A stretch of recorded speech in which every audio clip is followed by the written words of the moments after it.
రాముని సేవలో తన జీవితాన్నే అంకితం చేసిన హనుమ తనలో కొద్దిపాటి గర్వమైనా ఉందేమో అని తనను తాను పరీక్షించుకోవాలనుకున్నాడు. అప్పుడే అతని ఎదుట ఒక వృద్ధుడు ప్రత్యక్షమయ్యాడు. శివలింగాలతో నిండి ఉన్న ఒక పర్వతాన్ని చూపిస్తూ, "ఓ వానరా, ఈ పర్వతాన్ని రెండుగా వేరు చేయగలవా?" అని ప్రశ్నించాడు. హనుమంతుడు చిరునవ్వుతో, "నేను ఈ భూమిపైన కొన్ని వందల కొద్ది పర్వతాలను గాలిలో ఎగరవేసిన వాడి. ఇది నాకు అంత కష్టమేమీ కాదు" అని చెప్పి తన రెండు చేతులతో ఆ పర్వతాలను ఎత్తేందుకు ప్రయత్నించాడు. కానీ ఆ పర్వతం కొంచెం కూడా కదలలేదు. అది సాధారణమైన పర్వతం కాదని, దానిలో ఉన్న శక్తి పరమశక్తి అని హనుమకు అర్థమైంది. అప్పుడు వినయంతో నిల్చున్న హనుమ ముందుకు తన నిజ రూపంలోకి వచ్చాడు ఆ మహాశివుడు. "హనుమ, ఇది ఒక పరీక్ష మాత్రమే. నీ శక్తి ఏంటో మాకు తెలుసు, కానీ నీ భక్తి, నీ వినయం, ఇవే నీ నిజమైన బలాలు" అని శివుడు హనుమకు వివరించాడు. హనుమ వెంటనే చేతులెత్తి నమస్కరించి, "ఓ మహదేవా,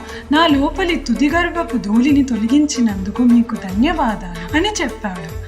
అందరూ సబ్స్క్రైబ్ చేసుకుని చెప్పండి, జై హనుమాన్, జై మహాదేవ.